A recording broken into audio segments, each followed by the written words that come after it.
Welcome back to the channel. Maybe I'm spoiled, but it seems like over the last couple of weeks that the number of eBay items has really dropped. I don't know why, but it just seems like there hasn't been as much listed for sale. So this video is going to cover some mint on cards, but also some kind of off-the-wall items. As you can tell by this thumbnail, there was a lower grade Collect All 21 box banner type thing, and some, again, Chewbacca bandolier straps. There's been two graded ones that sold again this week, and then lots of mini rigs also, in addition to our standard mint on card action figures. So pretty good assortment here, but it does seem like the inventory on eBay is a lot lower than usual. I don't know what you guys think. Maybe as you're leaving me a like for this video, subscribing if you're new, leave a comment if you agree, but it just seems like my watch list has dwindled slowly but surely, and there's just not a lot to cover. So let's go ahead and dig in. So first is that Collect All 21 action figure store display header. So this would go slide onto a box with the first 21 figures, in like a retail point of sale display.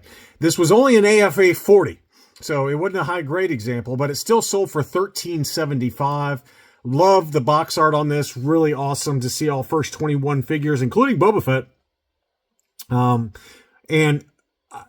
just was surprised it did sell this high. I kind of sent this out as a auction alert to my Patreon supporters. I don't know if any of y'all got it or not, but $13.75 on 51 bids. That was from Collectibles Investment Brokerage, AFA, and more on them a little bit later on with a few other items that they sold at auction in this batch. Some other interesting sales. Some of these were buy it now situations. This one was a 12 back B Sand People graded AFA 80, and it sold for $19.98, which seems like a really high price to me. And it was labeled a clear blister, 75, 80, 85. Just look, again, it might just be lighting here, but it looks to me like it potentially has started to yellow a little bit. Don't know that for sure, but it just seemed that way when I was looking at the photos. Some of the angles, some of the portions of the blister look fine, and then others kind of look maybe a little bit yellowed. So again, it could just be bad lighting. But there was a punched example, and it sold for $19.98, which does seem a little bit high to me. I was thinking maybe $1,500 to $1,600, but again, it was a buy it now situation versus an auction, so you're going to pay a little bit more usually in a buy it now situation. Next up was another Sand People. This one was an interesting buy it now, and I actually thought this price was pretty fair. This one was an AFA 85, and this one was the 65 back B. And so when you hear 65 back B, your antenna should go up because it was the hollow cheeks. I think all of the hollow cheeks came on the 65 back B, and you can kind of see there his cheeks have that hollowed out cheek mold there. And it was a heavily yellowed blister, but it was the 85. 80, 85, 85 were the subscores on that one. Now it's sold in a buy it now for $11.50, which I actually think that's probably about market. That would be kind of my rough estimate. If someone had asked me and they had this and they sent me an email saying, hey, what do you think I should list this for? I would have said $1,100. $1,200 is kind of right in line. Unpunched example, no price sticker. Again, heavily yellowed, but it is still a very rare figure variant mint on card, and you're going to pay that usually. I'd be curious to see one of these go in an auction and what that would sell for. But $11.50, I think if you're going to do a buy it now, that's not a terrible overpay, if an overpay at all. Next up, this is one I did not see, or I certainly would have let you guys know about it. This was a beauty. This was the brown-haired Luke Farm Boy on the Kenner Canada 41 back B, AFA 80. Wow, what an awesome item. Now, this one looks like the dark brown hair as well. It's not just the standard brown hair. It's that very dark brown hair. And it was 80, 80, 85. And it sold in an auction for 2,555 Canadian dollars, which is 1,881 US dollars.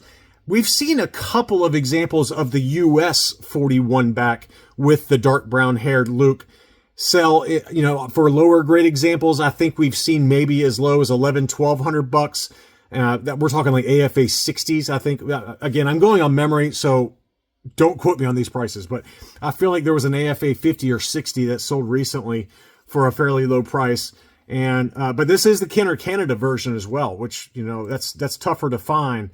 Really nice item, and I'm sorry again I didn't see this. I certainly would have let you guys know about it, but it did sell for $1,881 US, AFA 80 unpunched Canada, no price sticker. On to Gold Star Tech. They are always reliable for having auctions for nice looking mint on cards. And this one was a beautiful 20 back C for the Death Star droid. This was a punched example, excuse me, but no price sticker. That one sold for $801.99. And here's the back of the card. Now, again, this one had a litho tear from where I'm assuming that one was an extension sticker of some sort, because it didn't extend all the way to the rocket firing backpack animation, you know, on the back of the card. It just is in that lower right-hand corner, which it could have been like a circular extension sticker or something like that. There's several different extension stickers that are out there. So $801.99 on that one. Here was the Walrus Man, and this one sold for $710. And you can see there very clearly where they tried to remove that blacked out sticker, unfortunately. So it left a lot of damage on that one. But that one was the 20 back D, and it sold for $710. The front was in really, clean condition. It was just a litho tear on the back of the card. Here was the transition card, Empire Strikes Back 21 back. So, and this one was for Hammerhead, unpunched example with a Child World price sticker. It was a clean, clear blister, really nice shape overall. Here's the back of it, and that one sold for $494.99. And then they also did have another transition for the Hammerhead. So you could have bought both of these and had both transition cards for Hammerhead. This is the 48 back Neon Numb offer, and it did have a Montgomery Ward price sticker that was kind of partially peeled off, unpunched example, $306 for that one. It's a shame that the price sticker was kind of removed there, or attempted to be removed, because it did cause a little bit of litho damage there. Maybe you can use some butane lighter fluid and remove the rest of it without much damage, because it doesn't look like it has any litho tears. It just was partially removed. So again, $306 for that transition card, and then for the ESB transition card for Hammerhead, that one sold for $495. Gold Star Tech also had this. I think this was a 31 back. Let's see. 31 back A. So this is the debut card for the Bespin Security Guard White, and clear blister with the price sticker unpunched. That one sold for $258.02. Free shipping on that one. And then he did have, or Gold Star Tech did have a few tri-logos that also sold. This Logray was in really clean shape. It appeared to be $177.50. I didn't really see much that was wrong with it. The blister was in really great shape. There was an AFA 85 that sold for big money. There we go. There's the litho sticker damage. Probably a KB Toys price sticker. They had tried to remove it in the upper right-hand corner and caused two small litho tears. So that one did sell for $177.50. But as I was saying, AFA/CIB had an AFA 85 for Logray that went in the 600s, because I was bidding on it, or I was attempted to bid on it, but I decided not to after it jumped so much towards the end. But it was in the 600s for an AFA 85. Again, this one did have some litho damage, $177.50. Lumat, this one was a little bit of a card curl there, but the blister was in really great shape. You can see the card curl there. So that one needs to be straightened out by stacking some books or something on top. $190.50 was the final sales price on that one. But, I think if you get that card straightened out, I think it would present pretty nicely and has a good chance at an 80 grid. $190.50 for that one. And then some Power of the Force that they had. This one was Tebow. It did have a pretty major crease, but for those of you that collect Power of the Force, you know that Tebow is a pretty expensive one, in near mint condition. It can be $600 or more. This one obviously had a big crease though, so that kept the price down just a little bit. And one of my friends, I think it was either Todd or Kyle, got one of these mint on card in the lobby sales at the ICCC 2024 lobby sales. So I think he paid under $100 for his. I can't remember what the issue is. It might have been a cut card, or not a cut card, but a cut proof of purchase, a shaved proof of purchase on the back. There was something wrong with it, but it was still like $80 or something like that. So I thought that was a pretty good deal. But anyway, this one did sell for $213.61. And then we all know how expensive also the Biker Scout is on the Power of the Force card. This one looked like it maybe has a small litho tear right above the special on the front of the card back there, but otherwise very clean, unpunched, slightly yellowed blister. Blister looked to be in really clean shape. That one sold for $730, which is actually up a little bit. I think there was an AFA 80 that sold right around this price, if not a little bit lower. So this one was ungraded and sold for $730. And then on to some mini rigs. As I mentioned at the start of the video, there's a bunch of mini rigs that sold. This one was a factory sealed indoor forest ranger. That one sold for $216.49. And then I thought this was another interesting one. This one was a CAS 85 tri-logo one-man sail skiff. That one sold for $430, but that's a harder to find tri-logo box for that one. And then going back to Gold Star Tech, they had a factory sealed standard US release desert sail skiff that was in really clean shape. Not much issue, maybe a little bit of issue with the flap. So you can see the flap did have a crease on there. I got this one mixed up with a different one, but that one sold for $187.50.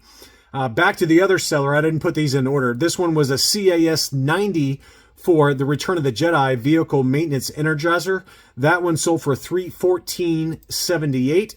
And then the Radar Laser Cannon was ungraded in a sliding acrylic case in the Empire Strikes Back packaging. That one also was factory sealed and sold for $102.50. I thought that was a pretty good deal. That's the usual sales price for a factory sealed Return of the Jedi version, but this one was the ESB version and sold for $102.50. Really good deal there. Here was a 65 back A for Darth Vader. I think I sent this out to my Patreons or maybe in a what to buy on eBay video. But this was a pretty clean shape. It had a little bit of, edge wear around the bottom of the card and then on this side of the card by the C-3PO carrying case. But overall, pretty clean. Crystal clear blister.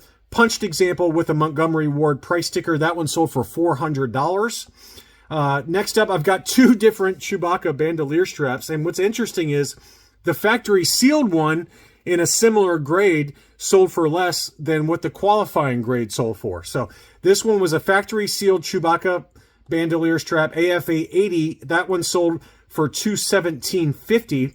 And then CIB had a qualified 80 plus that sold for $265. Now, what's interesting is that this one looks a lot cleaner. It was an 80 plus versus this one that, it had a little bit of wear on the back there. And then on the front, it did have a lot of scuffing going on there. So I think what basically people were saying is like, this one might be a little bit overgraded. Okay, so 75 plus, maybe you could argue that this one is a little more in keeping with a 75 plus. $217.50 versus this one that did look a lot cleaner. It did have one little litho issue in the lower left-hand corner that you can see there, but otherwise pretty clean. Lionel price sticker, and then this one also had no fold on the flap, so $265 on that one. And then the vehicle maintenance energizer, we just talked about the CAS 90 that sold for $317. This one was an AFA 80. That one sold for $181. So that was a really good deal there, albeit in a lower grade from AFA versus the CAS 90 that sold for, about $125 more. So interesting sale there. And then finally, Lumat. This one was on the Power of the Force card, AFA 80, yellowed blister, obviously, and punched example, 80, 85, and of course 75 for the torso discoloration that we talk about all the time on Lumat. That one did sell for $255. That's kind of right in line with market. $225 to $250 for a high grade punched example for the Power of the Force Lumat is, kind of right in line with market. Anyway, let's kind of, a little bit different sales, not just all mint on cards in this batch, but thank you as always for watching. Really appreciate the channel support. Please leave me a like and I'll be back soon.